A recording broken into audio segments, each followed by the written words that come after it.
porque somente Deus é digno de toda a adoração. Amém? E a palavra de Deus vai dizer que Ele está procurando os verdadeiros adoradores. E procurando é porque precisa achá-los. Se Ele está procurando, é porque Ele quer achar os verdadeiros adoradores. E o verdadeiro adorador é aquele que entregou a sua vida por completo a Deus. E que eu e você, como Paulo escreve nessa carta, possamos entender e olhar para dentro de nós e buscarmos o entendimento de que, de fato, nós somos hoje verdadeiros adoradores, porque nos entregamos por completo a Cristo. Amém? E quantos verdadeiros adoradores tem aqui nessa noite? Amém? Glória a Deus. Então, no capítulo 1, Paulo vai falar dessas pessoas que deixaram de amar a Deus e estão adorando a outras coisas, a criatura de Deus. No capítulo de número 2, Paulo vai tratar diretamente com judeus. Os judeus que se diziam salvos por acreditar em Davi, acreditar em Abraão, por serem descendência de Abraão, porque a promessa de Deus foi para Abraão, e Paulo vai justificar que Abraão foi salvo por meio da fé. Abraão foi salvo crendo em Jesus. E Paulo vai falar que nós precisamos crer em Cristo, porque nós que outrora estávamos distante de Cristo, estávamos longe de Cristo, através do sacrifício de Jesus, agora nós temos paz com Deus. E Paulo vai trazer essa importância aos judeus, de que eles precisam se voltar a Deus. Porque o povo escolhido de Deus é aquele que se arrependeu dos seus pecados, deixou os seus pecados, não pratica mais aquela velha vida e agora vive para a glória de Deus. Não somos mais escravos do pecado, mas agora nós estamos livres em Deus. Amém? E aí do capítulo 3, metade do capítulo 3 em diante, Paulo vai tratar sobre a justificação pela fé. E até o capítulo de número 6, ele vai tratar sobre esse tema. Todos nós somos justificados pela fé em Cristo Jesus. Qual a única forma de um homem ser salvo? Quando ele acredita em Cristo Jesus, quando ele nasce de novo, quando ele é regenerado, e ali nasce uma nova criatura para a glória de Deus, e ali está um filho de Deus. E é o que Paulo vai tratar. No capítulo 6, nós vimos que Paulo vai tratar sobre o pecado, o efeito do pecado. E agora, no capítulo 7, ele começa a falar sobre o efeito da lei, para fortalecer o pecado do homem. Amém? E é nesses versículos que nessa noite nós vamos rapidamente debruçar. Amém? Prometo à igreja que serei breve, você exíguo nas minhas palavras, e que nessa noite você possa receber do Senhor uma palavra de vida para a tua casa, para a tua família, e como esclarecimento do que Deus tem feito por você. Amém? Quantos vieram adorar a Deus? Amém? Você pode dar um glória a Deus bem forte? Amém? Glória a Deus, aleluias. Ele habita em nós. O Espírito Santo de Deus está em nós, amém? A palavra de Deus nos garante: eis que estou convosco todos os dias até a consumação dos séculos. E essa é a nossa garantia, essa é a nossa alegria. Ele está conosco, Ele não nos deixa só, Ele não nos abandona, amém? Glória a Deus. Então, Paulo vai escrever no verso de número 1, dizendo: não sabeis vós, irmãos, pois que falo aos que sabem a lei. Paulo, quando ele começa a escrever, ele está escrevendo para quem? Para a igreja de Roma, né, igreja? Amém? Ele está escrevendo para os irmãos que estão lá em Roma, né?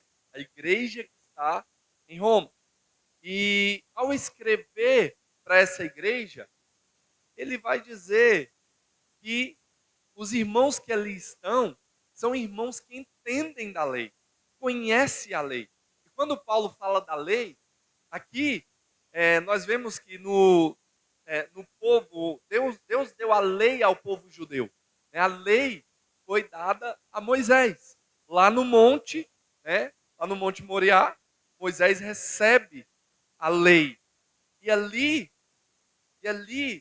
ele, essa lei agora, ela é transmitida a toda a nação, a todo o povo hebreu, a todo o povo judeu, né? Como nós já entendemos sobre a diferença das nomenclaturas dos hebreus, dos israelitas, dos judeus, né? Nós já entendemos sobre essa questão em outras passagens anteriores. E Paulo, ou melhor dizendo, Moisés, quando recebe essa lei, ele vai transmitir agora a lei de Deus a todos os israelitas, né? Todo o povo que ali está. E essa lei, ela é tida como a lei moral, porque lá tem é, os outros regimentos da lei. Mas essa lei especificamente é a lei moral de Deus, que é o primeiro mandamento, o segundo mandamento, o terceiro mandamento, como amarás o teu pai e a tua honrar o pai e a mãe, né, sendo o mandamento com promessa, que é o primeiro mandamento com promessa, porque ali vai dizer que você, honrando o seu pai e a sua mãe, os teus dias se acrescentarão nessa vida. Então é uma promessa de Deus. E nós vamos ver outras leis, como não furtarás, não cobiçarás, não matarás, não dirás falsos testemunhos. Então são várias leis morais para conduzir a nação de forma ética diante de Deus, moral diante de Deus. E Paulo, ao escrever para esses irmãos que estão lá em Roma, ele vai dizer: irmãos, pois que falo aos que sabem da lei. Vocês são conhecedores da lei. Sabe por que aquele povo conhecia muito a lei? Porque aquela igreja era densamente povoada por judeus. Os judeus que moravam na potência mundial da época, que era Roma, eles estavam juntos, né? E ali tinha uma igreja instituída. Essa igreja provavelmente começou, não foi Paulo que começou essa igreja, mas provavelmente começou pelo dia do Pentecoste, quando estavam muitos reunidos ali, e provavelmente tinha judeus que estavam ali e foram tocados, batizados, né, transformados pelo Espírito Santo de Deus, e ali agora o evangelho se espalha. E essa igreja é estabelecida na capital, em Roma. Amém? E ali estava densamente povoado por irmãos judeus, né, que provavelmente ia levantar essas questões com Paulo, fazer algumas objeções, porque eles eram seguidores da lei e agora estavam em conflito, porque o Cristo, ele cumpriu a lei e agora a lei ela ficou, né, para o passado, ficou para trás. Ela só era um espelho, ela só era um reflexo, na verdade, do que Cristo iria fazer. E agora nós não vivemos mais segundo a lei que condena, mas vivemos segundo a graça de Cristo que nos salva, que nos purifica, mas que nós observamos a lei porque nós somos salvos em Cristo Jesus. Amém? Então Paulo vai tratar com os irmãos que ali estão sobre essas leis, falando, não sabeis vós, irmãos, pois que falo aos que sabem da lei, que a lei tem domínio sobre o homem por todo o tempo que ele vive. Então, quando ele estava debaixo do judaísmo, porque a religião que guarda essas leis que Paulo está falando, eram os judeus. Nós falamos aqui, né, sobre a circuncisão. Os irmãos lembram da circuncisão, né? O que era a circuncisão? Era algo da lei. Era uma aliança que Deus fez com Abraão, para guardar, para ser um povo exclusivo de Deus. E sendo aquele povo exclusivo de Deus, Deus estabelece uma legislação sobre aquele povo, que era os 10 mandamentos que Deus deu a Moisés. E agora aquele povo estava debaixo dessa lei, dessa religião. Até que um dia, todas as profecias que falavam sobre o Messias, daquele que viria para salvar, né, daquele que viria para trazer novamente salvação, ser um reino eterno, como é a promessa de Deus a Davi, que a descendência de Davi não deixaria o trono, e ela se cumpre em Jesus. A promessa de Deus em Abraão, que os filhos de Abraão seriam como as estrelas do céu, seria como a areia do mar, assim seria a descendência. Em Cristo Jesus, a promessa de Deus é cumprida. E eles estavam debaixo dessa lei. Eles estavam seguindo essa lei, a lei dos judeus, que era estabelecida. Mas, quando Cristo vem, ele cumpre toda a lei. Porque a lei ela foi dada com um objetivo, como nós tratamos anteriormente. Qual o objetivo da lei? Dizer que o homem não pode ser perfeito. Eu e você, uma hora ou outra, iremos tropeçar em um dos mandamentos da lei. Primeiro mandamento, amar o Senhor teu Deus com toda a tua força, de todo o teu coração, de todo o teu entendimento. Todos amam a Deus? De toda a sua força, com todo o coração e com todo o entendimento? Provavelmente não. Uma hora ou outra na nossa vida, nós podemos cometer um deslize e colocar outra coisa no lugar de Deus. Né? E aí nós cometemos um pecado, transgredimos a lei. Lembra do jovem rico? Qual era a fala do jovem rico? A fala do jovem rico é: eu cumpro esses mandamentos desde a minha infância. Quais eram os mandamentos? Amarás o Senhor teu Deus. Amarás o teu próximo como a ti mesmo. E ele se gabava porque ele era um cumpridor da lei. E Jesus, conhecendo o coração daquele jovem, Jesus diz para ele: então faz o seguinte, já que você cumpre mesmo, já que você é perfeito em tudo, pega tudo que você tem, vende e doa aos pobres e segue. O que aconteceu? Aquele jovem se entristeceu e voltou para as velhas práticas. Voltou para a sua vida cotidiana. Não seguiu a Cristo. Então, querido, o primeiro mandamento, aquele jovem já descumpriu, que era amará o Senhor teu Deus. Colocar Deus em primeiro lugar. O coração dele em primeiro lugar não era Deus, era as suas riquezas.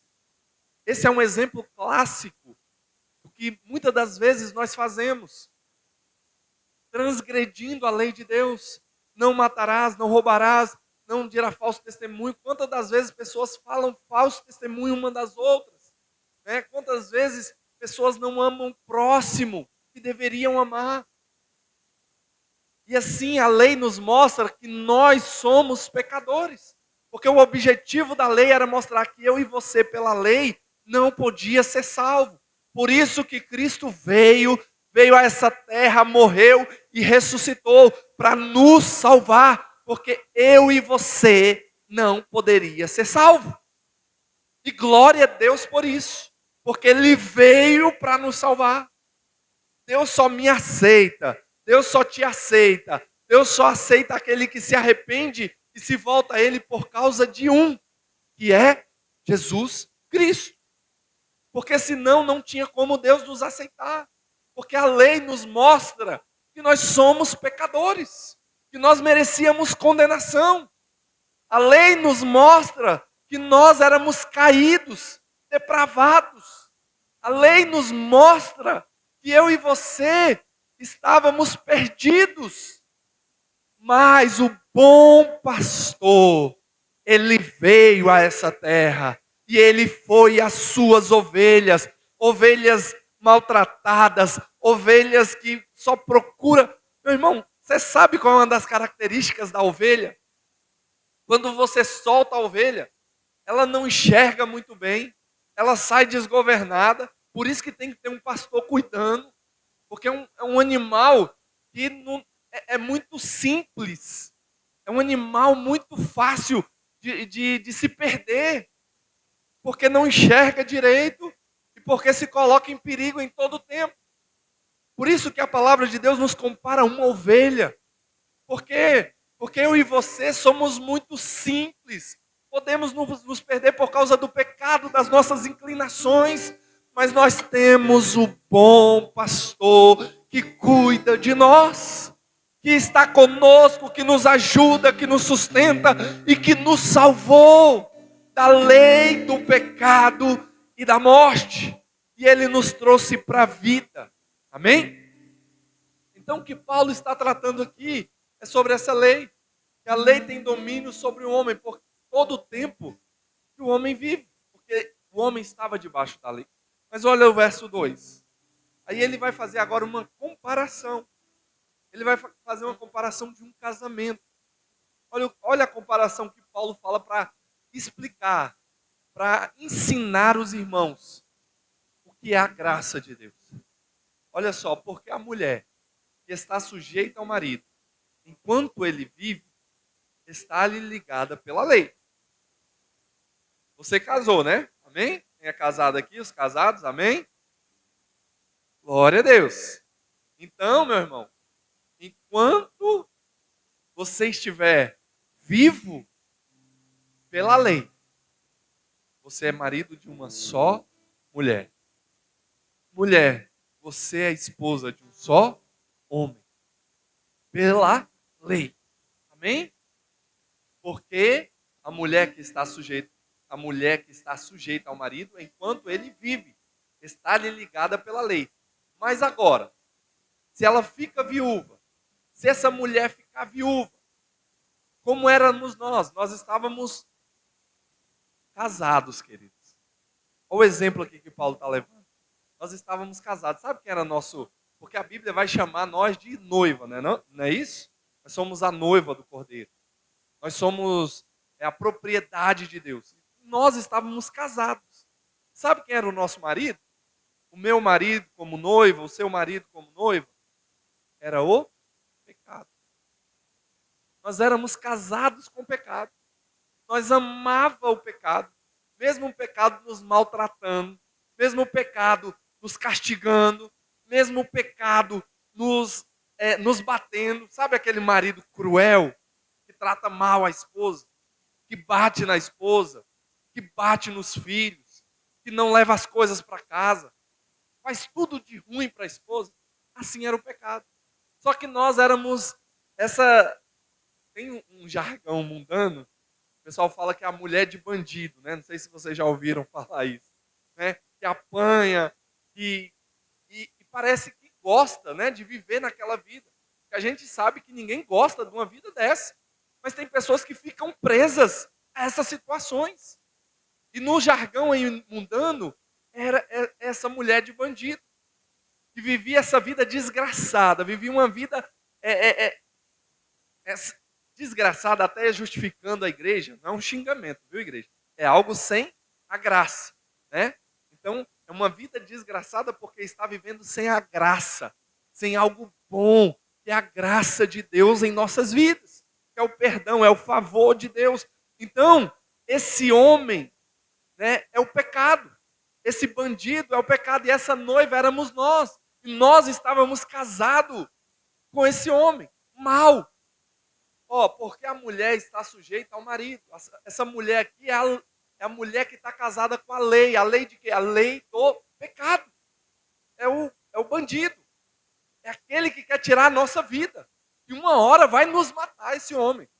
Né? Ele está casado com a gente, mas uma hora ele vai nos matar. É o exemplo que Paulo está trazendo aqui. Né? Então, porque a mulher está sujeita ao marido, enquanto ele vive, estando-lhe ligada pela lei. Mas quando o marido está morto, agora ela é livre da lei do marido. Sabe esse bandido que nos maltratava? Sabe esse marido mau que nos levava, e uma hora ele ia nos matar, irmã Dominga?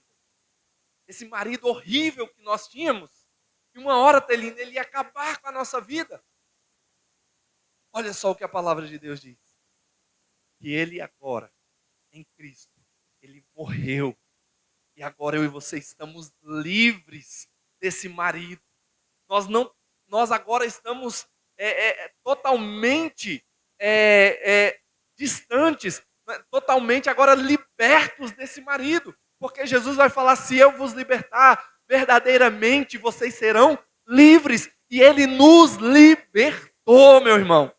Lembra do exemplo do escravo? Agora, do escravo que Paulo deu na semana passada, né, no capítulo de número 6. Hoje, no capítulo de número 7, ele está trazendo o exemplo do marido. Né, porque nós estávamos presos à a lei que nos condenava. Mas agora, a lei agora para nós, ela é uma lei morta, cumprida no nosso esposo. Quem é o nosso esposo? Capítulo de número 3. Segue, por gentileza. De sorte que, vivendo o marido, será chamada de adúltera se for de outro homem. Mas, olha só exemplificando. Então, quando o marido, nós éramos do pecado, da lei do pecado, nós estávamos presos lá, casados com ele. Se a gente ficasse flertando com outro marido, tentando, sabe aquela pessoa que vive na igreja, é o crente Raimundo, né, que a gente fala, é o pé na igreja e o outro no mundo, né? Ele não sabe se é crente, não sabe se, né, é casado com o diabo, casado com o pecado, mas fica pelar e pecar, né? Fica querendo adulterar, né, tendo dois maridos. Por isso que a palavra de Deus vai dizer que nem de uma fonte só não pode jorrar água doce e nem água salgada. Né? Nós somos agora propriedades exclusivas de um único homem, de um único Deus, que é Jesus Cristo, aquele que nos salvou. Amém? Então, de sorte que o marido, de sorte, vivendo o marido, será chamada de adúltera, se for de outro homem. Mas agora, morto o marido, ou seja, morto a lei, morto o pecado para nós, né? Mas morto, agora você está livre da lei. E assim não será mais adúltera, se for de outro marido. Agora você não estará mais em pecado. Porque o que Paulo está trazendo aqui é trazendo um exemplo sobre a lei que nos levava à condenação, ao pecado. Né? Mas ele está falando a judeus. E por isso que ele usa essa ilustração. Ele está fazendo uma ilustração aqui, porque é o que a lei falava. Se um homem fosse casado com uma mulher, e a mulher tivesse relação com outro homem, ela era uma adúltera. O que ela merecia? Ser apedrejada em praça pública. Era uma maldita. Ela merecia a morte. E assim a lei dizia. E o que Paulo está usando aqui é essa ilustração, falando, nós éramos esta mulher, estávamos casados na lei, estávamos casados no pecado, porque a lei nos mostra que nós somos pecadores. Mas agora, se o marido morreu, agora eu estou livre. Agora eu posso me casar novamente. Então, se for de outro homem, mas morto o marido, está livre da lei. Assim não será adúltera, se for de outro marido. Aí vai o capítulo de número 4. Assim, meus irmãos, também vós estáis mortos para a lei pelo corpo de Cristo. Olha só que coisa maravilhosa. Lembra daquele marido que era bandido, que nos maltratava, que nos batia, que uma hora ele ia nos matar? Que se chama pecado? É esse o marido do homem que está lá fora sem Deus. Estão servindo o pecado. E uma hora o pecado vai os encontrar e matar. Porque o salário do pecado é a morte. Amém? Então a recompensa do pecado é a morte. Assim, meus irmãos, também vós estáis mortos para a lei pelo corpo de Cristo. Agora, Jesus, ele veio e morreu por nós, e agora nos tirou da lei do pecado, né? Nos tirou daquela vida de depravação que nós vivíamos, aquela vida de sujeição à lei que vivíamos, para que sejais de outro. Agora nós somos de outro, daquele que ressuscitou dentre os mortos, a fim de que demos frutos para Deus. Ele nos ressuscitou, ele nos tirou daquele casamento, matou a morte, porque a palavra de Deus vai dizer que ele venceu a morte. A palavra de Deus diz que ele matou a morte. Onde está, ó morte, a tua vitória? Onde está, ó morte, o teu aguilhão? Porque o aguilhão da morte é o pecado. E a força do pecado é a lei. 1 Coríntios, capítulo 15. Vamos lá. Coloca para mim, por gentileza. Porque aqui está falando claramente. 1 Coríntios. Nem tinha separado esse texto, meus irmãos, mas Deus deu aqui, ó, direitinho. Foi direto. Amém? 1 Coríntios 15, verso de número 55. Vamos ler o 55. Vou começar do 54. Enquanto isso que é corruptível, enquanto o que é corruptível se revestir de incorruptibilidade, isto é, o que é mortal se revestir de imortalidade, então se cumprirá a palavra: tragada foi a morte, a vitória. Paulo está dizendo aqui que quando nós formos arrebatados, queridos, se cumprirá a palavra: tragada foi a morte na vitória. Que é cumprimento. Aí o 55, Paulo vai perguntar: onde está a morte, o teu aguilhão? Onde está o inferno, a tua vitória? Ora, o aguilhão da morte é o pecado. E a força do pecado é a lei. Mas graças a Deus que nos dá vitória por nosso Senhor Jesus Cristo. Portanto, os amados irmãos, sede firmes e constantes e sempre abundantes na obra do Senhor. E eu gosto muito disso aqui, desse texto, meus irmãos, porque Paulo vai dizer, ó, porque onde está a morte, o teu aguilhão? Onde está o inferno, a tua vitória? Ora, o aguilhão da morte é o pecado. A força, o aguilhão, aquilo que nos fere, aquilo que ia nos matar, o aguilhão, a força do pecado. Sabe o que era? Do pecado, o aguilhão da morte é o pecado. E a força do pecado é a lei, é através da lei que nós iríamos ser condenados, porque a lei mostrava que eu e você éramos corruptos, éramos pecadores. Mas aí ele vai dizer, mas graças a Deus. Você pode dizer, graças a Deus, que nos dá a vitória, por meio do nosso Senhor e Salvador Jesus Cristo.